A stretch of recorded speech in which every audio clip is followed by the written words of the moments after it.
Вы знаете, если бы можно было посмотреть на ситуацию, конечно, зная то, что сейчас происходит, на ситуацию в 2022 году, о чем бы я подумал, это о том, что такое решение, которое было принято в начале 2022 года, его нужно было бы принимать раньше.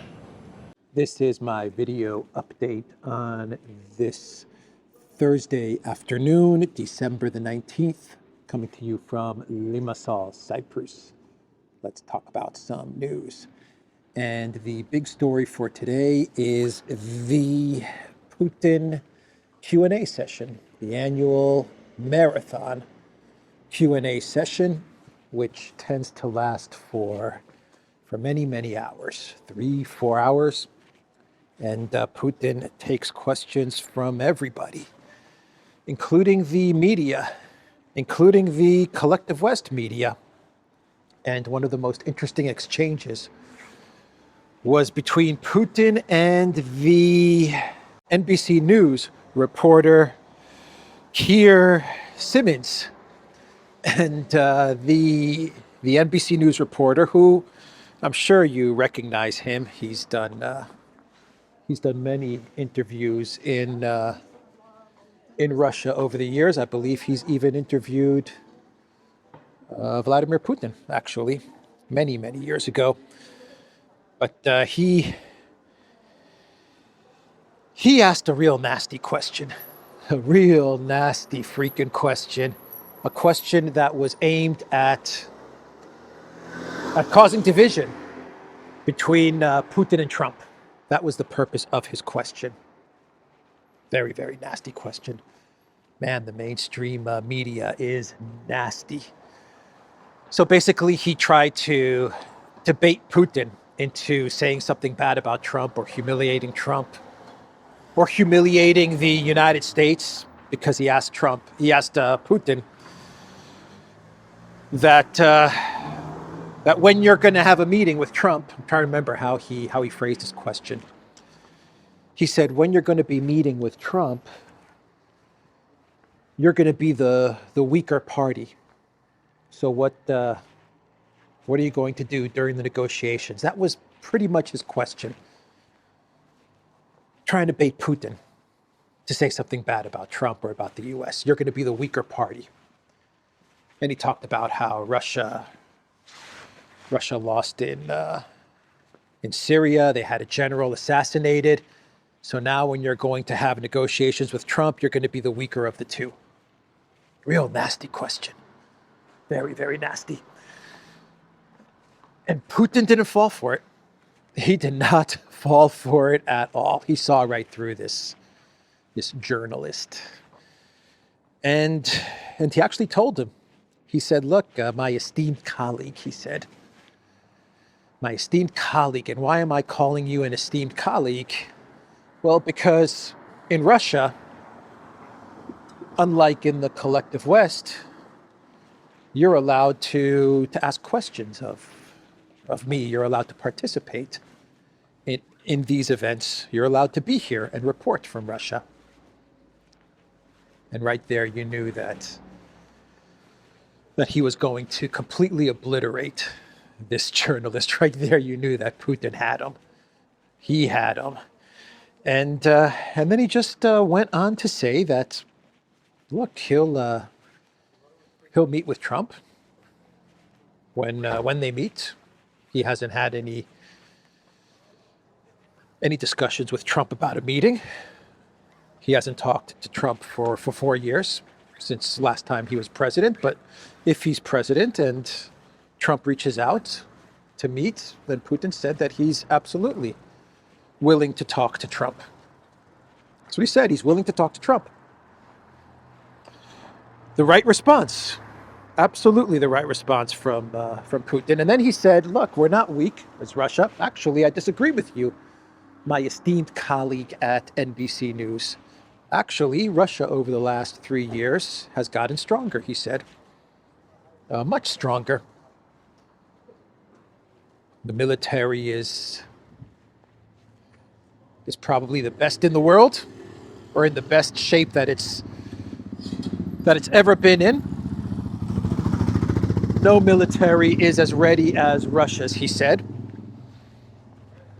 He says Russia has advanced technologies in Syria. They prevented a jihadist, ISIS jihadist terrorists from forming a state in Syria in 2015-16. So they accomplished that mission. And he basically said that he disagreed with NBC about being the weaker party. He argued the case that Russia is actually stronger than it's ever been in the last 3 years. And the most important part, this was the most important part of what he said, Russia is sovereign. Russia is sovereign and it can make decisions on its own as a sovereign country without any influence or outside interference. He demolished this journalist, man. He completely demolished him.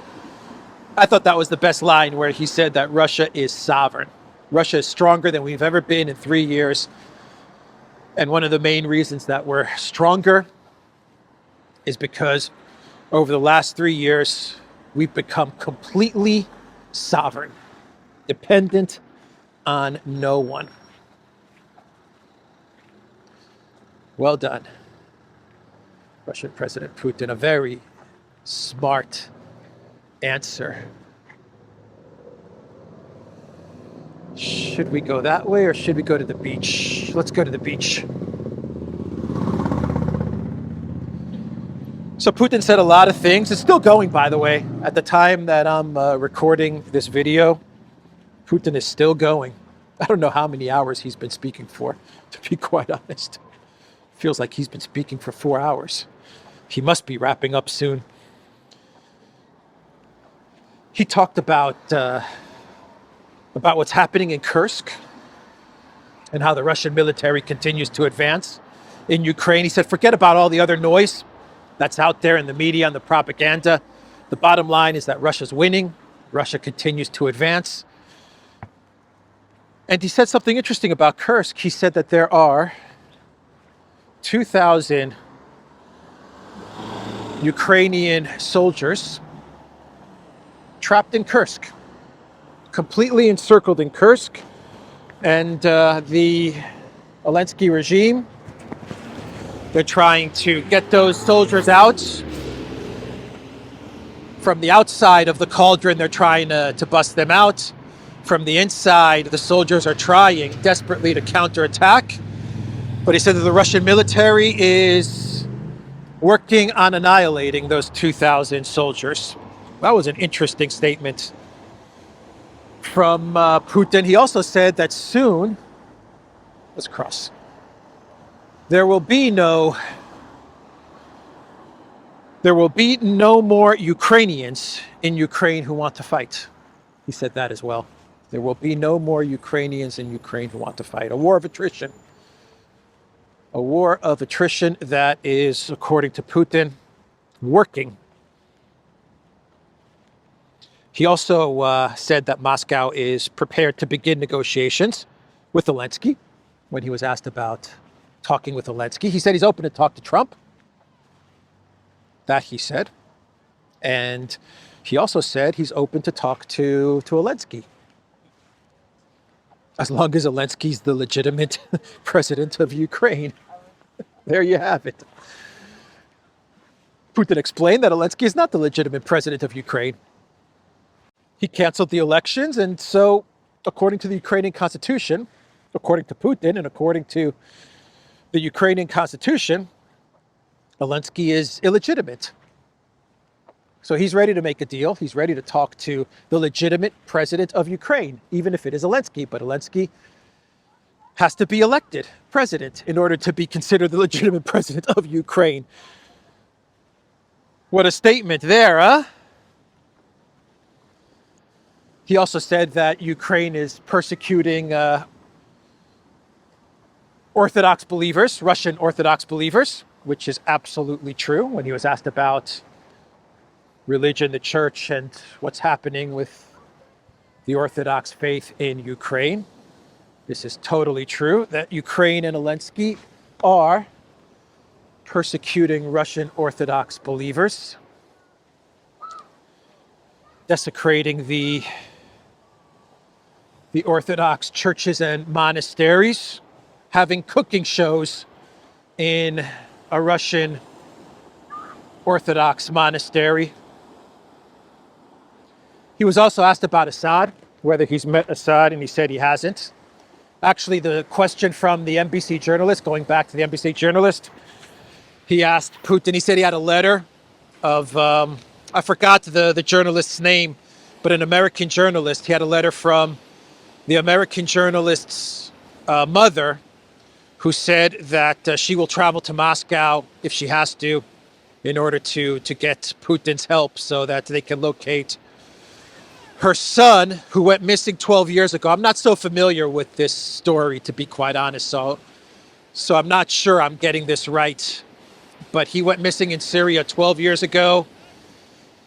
And now that the Assad government has collapsed, they're trying to find out where this journalist is. And she wrote a letter, I guess, to Putin.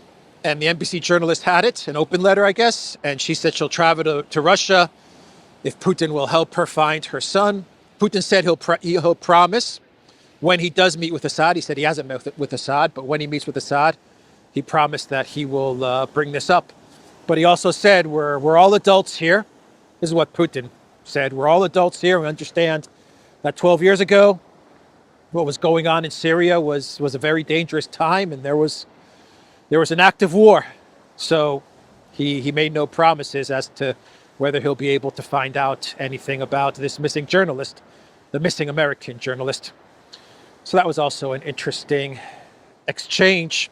It's very windy here, by the way. Very, very windy. So that was the Q&A. Well, that's just a small part of the Q&A. Oh, the best part. I almost forgot one of the most incredible statements from Putin at this Q&A,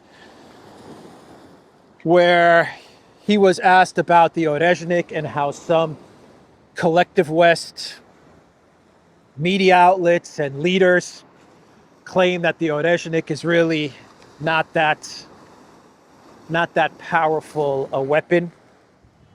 And Putin said, look, I propose a challenge, a technology weapons challenge, he said. And he's trolling Zelensky here. Just keep that in mind. What he's doing is he's trolling Zelensky, maybe even trolling the collective West as well. But he said, let's have a challenge. We'll pick a location. He said, let's make it Kiev. This is what Putin said. He said, pick a location. Let's say Kiev, for example, Kiev, and the United States can put all of its air defense systems and whatever weapons they want, Patriots, whatever, they can put them at this location, and we'll fire an Oreshnik, and we'll see if the U.S. air defense systems, everything the U.S. has, everything NATO has, put it at this one location. We'll see if they'll be able to shoot down or to stop the Oreshnik. That was a pretty amazing statement from Putin. That's how confident he is in the Oreshnik. And absolutely, he's toying with Zelensky. He's toying and playing with Zelensky and the collective West. They know that the Oreshnik is badass. They know it. And Putin knows it. So that was the Q&A session. This morning, there were reports that 4 Storm Shadow missiles were launched into Rostov. Storm Shadow Scout missiles were also launched into the Russian-controlled part of Zaporozhye. The attack, according to the reports that I've read, was unsuccessful. all the storm shadows where they're going towards the Rostov region. Pre-2014 Russian territory, Rostov, or the ones in Zaporozhye, they were all knocked down. But this is the 5th time that Russia's red line with long-range missiles has been crossed. The 5th time. The Biden White House continues to provoke and escalate, and Russia continues to show restraint, show incredible restraint. Just a couple of days after the SBU assassinates a Russian general, they decide to also launch missiles into the Rostov region. Long-range missiles, Storm Shadow missiles into the Rostov region. UK Storm Shadow missiles. Russia is showing a lot of restraint because Orban, my belief is that Orban, when he called Putin, he told Putin, look, Trump is going to be in office in 40 days. At the time when he called Putin, he probably said, look, there's 40 days. Now there's 30 days. But hold on for 40 more days. And then we'll get some dialogue and things will get better. And Trump has come out multiple times and said he is absolutely against long-range missile strikes into Russia. But that's what Orban told Putin. Just hold on for a little bit longer. And then the Biden White House will be gone and we'll get to talking. And even Orban said in a post on X, he said, this is the most dangerous time in Project Ukraine. Right now is the most dangerous time. So I think that's what Orban told Putin, to show some restraint until Trump gets in. And that's what Russia's doing, because the Biden White House is provoking. Man, are they provoking big time. They really, really are trying to cause chaos and pushing us towards some sort of World War III with what they're doing, the Biden White House. But Russia and Putin, they're not taking the bait. They're not taking the bait, and they're showing that at a minimum, they're willing to engage in dialogue with Trump in the United States. They're showing this. Where Ukraine is showing the exact opposite in the collective West and the EU and NATO. They're showing the exact opposite. They don't want to talk to Russia. They don't want the conflict in Ukraine to end. They continue to talk about peacekeepers, European troops in Ukraine. When they say peacekeepers, we're talking about European troops in Ukraine. And those European troops going to Ukraine in order to act as a tripwire in the hopes that Russia will attack those troops, and then those European troops can run to Trump and beg Trump for help. Some Article 5 or something like that to happen. Trigger Article 5, run to Trump, trigger Article 5, and beg the U.S. to continue to support Ukraine and to get into some sort of conflict with Russia. That's why they keep on talking about troops in Ukraine, peacekeepers in Ukraine. And I bring this up because in the UK, the Times, they ran an article today where they say that the UK Ministry of Defense is ready to deploy British troops to Ukraine so that they can train Ukrainian soldiers. That's what the Times is running with today. They say the UK Ministry of Defense is ready. They are ready to start sending British troops to Ukraine. And of course, you have Macron, who's going on and on about getting some sort of European force into Ukraine. It's a tripwire. The whole thing is a tripwire to try to keep the United States and to keep the Trump administration bogged down in Project Ukraine and at war with Russia. Because the European Union and NATO are terrified of what would happen if Trump said, I'm out. I'm done with Project Ukraine, man. I've had enough. The U.S. has had enough. We need to focus on America. And we're pulling out of this. Europe, Europeans, you guys deal with this. They're absolutely terrified of that scenario. So they're trying their best to make sure that Trump does not engage in any kind of dialogue with Putin. Kier Starmer called up Trump. And what did Kier Starmer talk to Trump about? Take a guess. Project Ukraine. He begged Trump to remain committed to Zelensky. That's what Kier Starmer called Trump about, begging him to stay committed to Project Ukraine.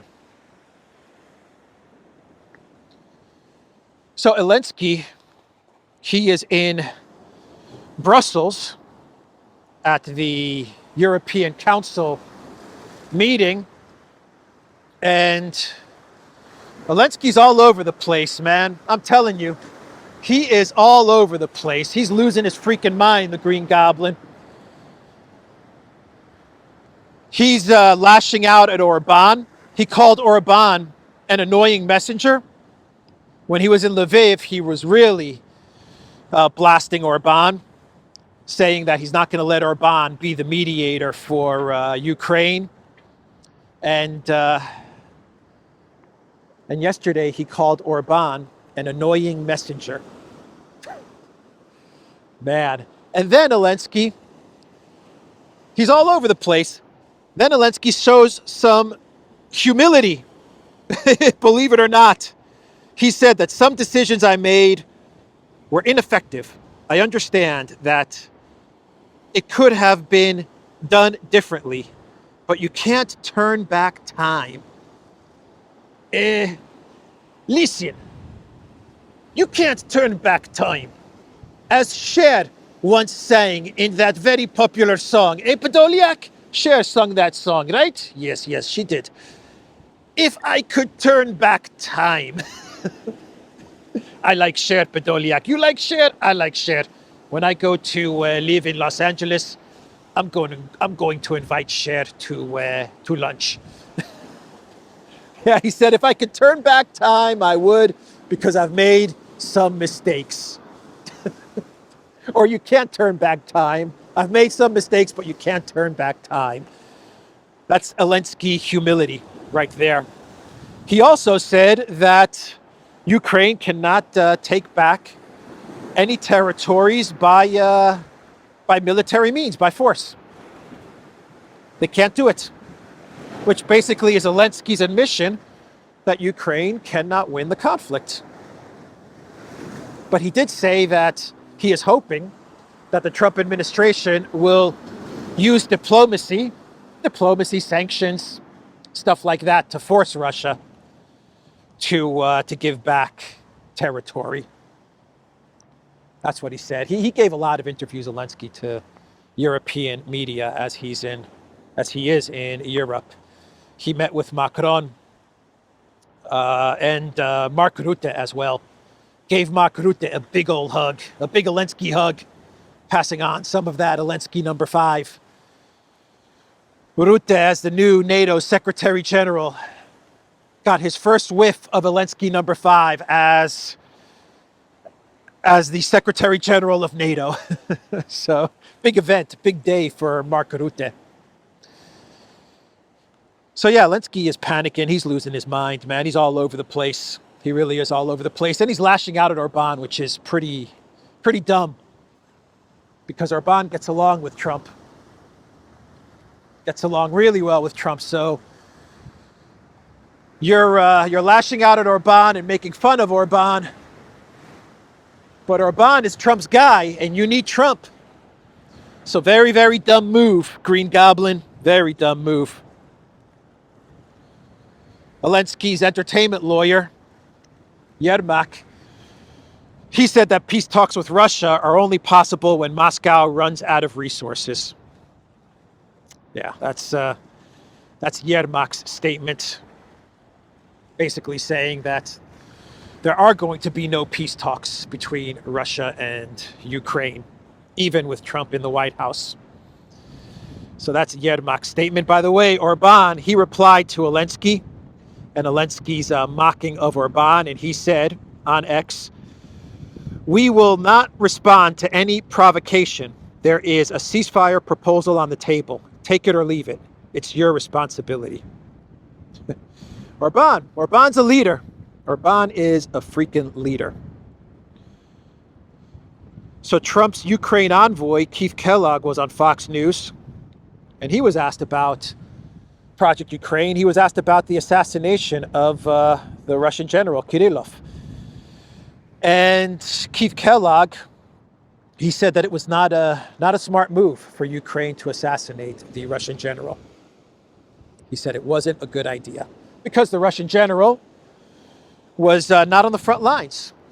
And so effectively what Ukraine did is that they assassinated a general who was not part of the combat. And he was in Moscow leaving his home, and Kellogg said this was not a good idea. But Kellogg did tell Fox News that he believes this is not going to derail possible negotiations between Trump and Putin. Can you imagine what would happen if a U.S. general was assassinated in Washington, D.C. by another country? I'm not even going to use an example of Iran or China or Russia or North Korea or something like that. If France assassinated a U.S. general who was leaving his home in Washington, D.C., what would happen?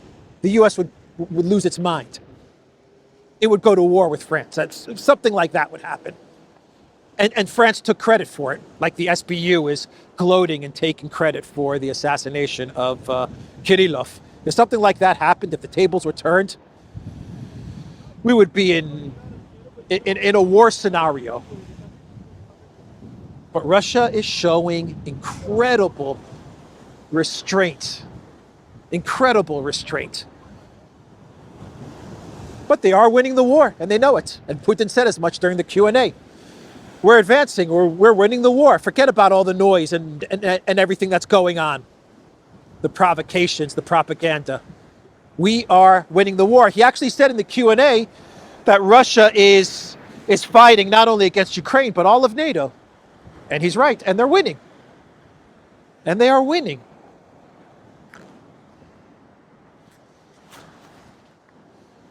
Sun is setting in Limassol. So Kellogg also, I wish Kellogg, actually going back to Kirillov, he did say it was a bad idea, but he should have condemned it a little bit strong. It should have been a stronger condemnation. It was a little bit wishy-washy, in my opinion. It should have been a much stronger condemnation of what Ukraine had done by assassinating this general. He was asked about the conflict in general and the possible negotiations that are going to take place when Trump is in office. And Kellogg said that all sides want to engage in a ceasefire. Now get this, because, according to Kellogg, because Russia is incurring 5 times more casualties than Ukraine. For every Ukraine soldier casualty, Russia's casualties are 5 times more. I believe that's what he said during this interview. I think he used the number of 5x when it comes to casualties. And if I remember correctly, Kellogg said that Ukraine has lost 150,000 soldiers. I believe that's the number he threw out there. Either 150 or 250,000. I think 150,000. And then he said that Russia is suffering 5 times more than Ukraine, and that is why all sides want to negotiate a ceasefire. I don't know where Kellogg is getting his information, but you would think that for a general, for a military man, he would have a better understanding of what is happening in Ukraine. Russia having 10 times more artillery, missiles, weapons, you name it. You name it, Russia has 10 times more of it. Ukraine going through how many mobilizations? A lot of failed mobilizations as well. But 5, 6, 7, 12, 14, I don't even know. How many militaries has Ukraine gone through? 4 militaries now? 5 militaries? But yet Russia is suffering 5 times more. Kellogg casualties. Kellogg strikes me as the Cold War general who has animosity, or who had animosity for the Soviet Union. and now he's just carried that over to Russia. So whatever he thought about the Soviet Union and his hatred for the Soviet Union, he's just carried all of that over to Russia. And he doesn't particularly like Russia.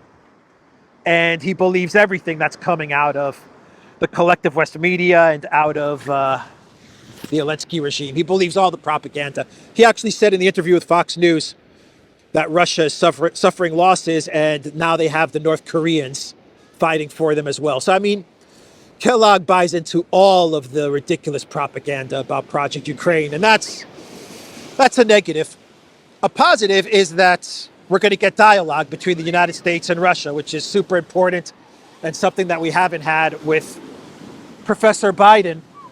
That's the positive. The negative is that Kellogg seems, to me, he seems extremely misinformed when it comes to Project Ukraine.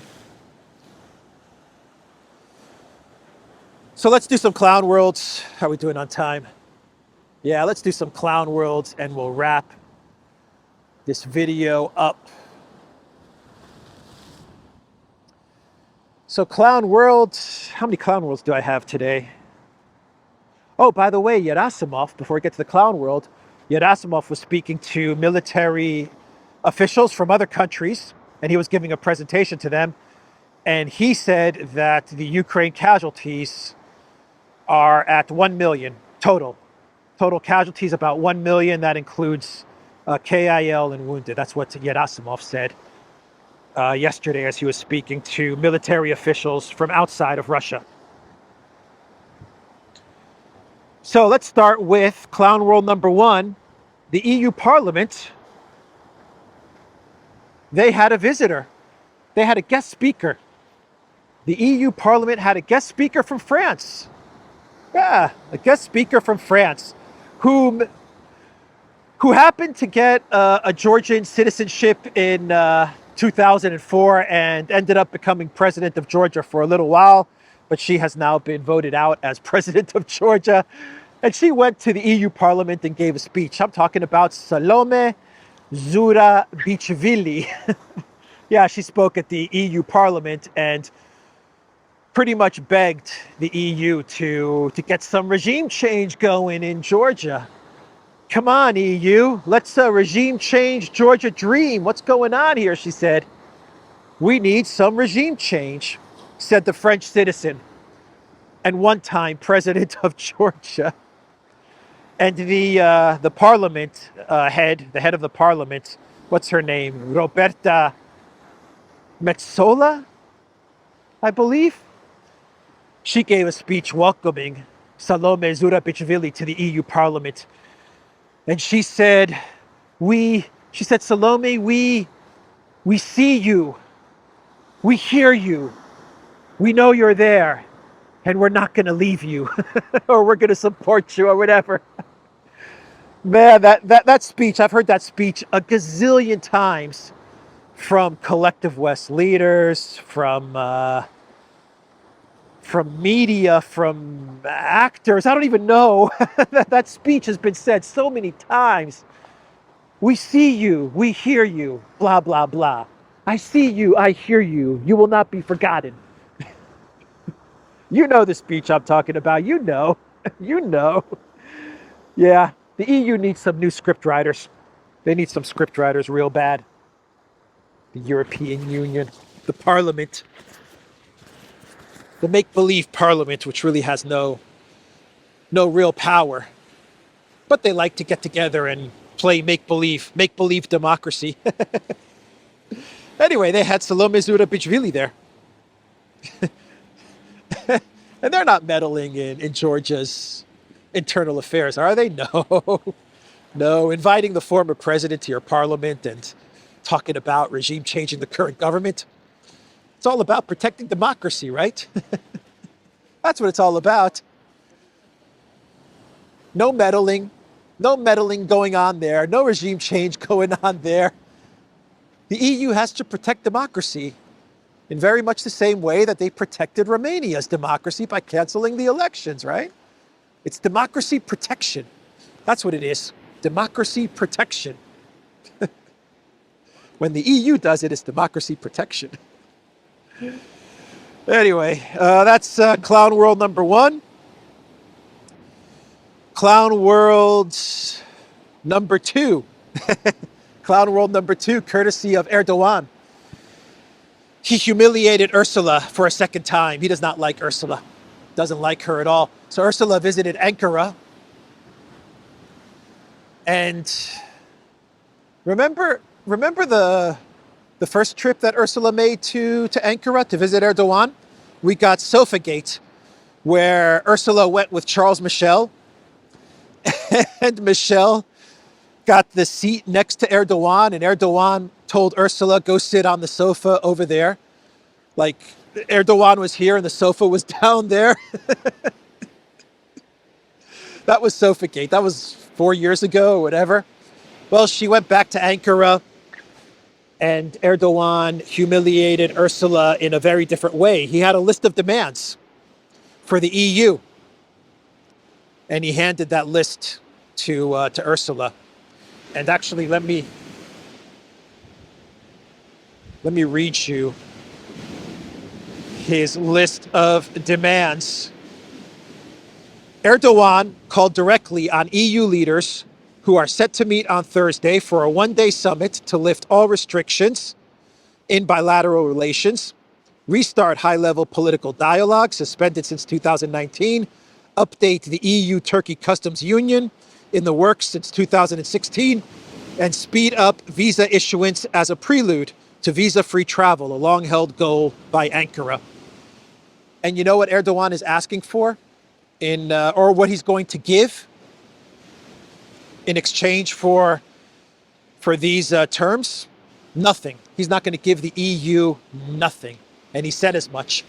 He says, I want you, European Union, Ursula, I want you to fulfill this list of demands, and in exchange, I'm giving you nothing. Nothing. Nada. Ničevo. Tipota. Nada. Nothing. That is what Erdogan said. Yeah, and what did Ursula do? She gave Erdogan $1 billion.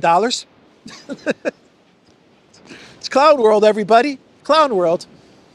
She gave Erdogan $1 billion. Now, the EU has already given Erdogan $10 billion since 2015, 2016.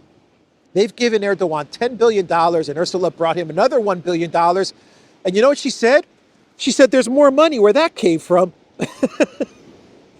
Unbelievable, man. Unfreaking believable. Yeah. But she's giving him the money because she's worried that Erdogan, he has 3.2 million Syrian refugees in Turkey.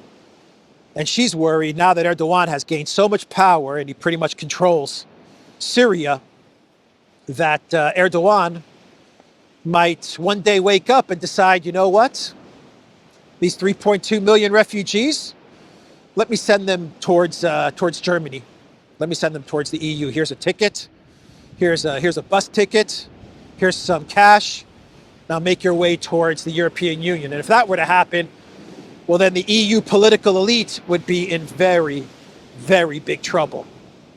Because the citizens of Europe, they do not want another migrant crisis like we had in 2015 under Merkel. The EU citizens do not want that. And if that were to happen, then they would vote out the political class in Europe. The people of Europe would actually mobilize to vote out the political class if you got a rerun of what happened in 2015 with the first massive flow of migrants into Europe. And so what does Ursula do? She gives Erdogan money to keep the Syrian refugees in Turkey. And she said, we have more money where that came from. Anyway, that's the video, everybody. theduran.locals.com. We are on Rumble, Odyssey, BitChute, Telegram, Rockfin, and X. Go to the Duran shop, pick up some merch like what I am wearing in this video. I'm wearing a long sleeve shirt with the flag of Austria. I'm wearing a Duran bomber jacket. We have gift cards as well for the holiday season. Take care. See you guys tomorrow.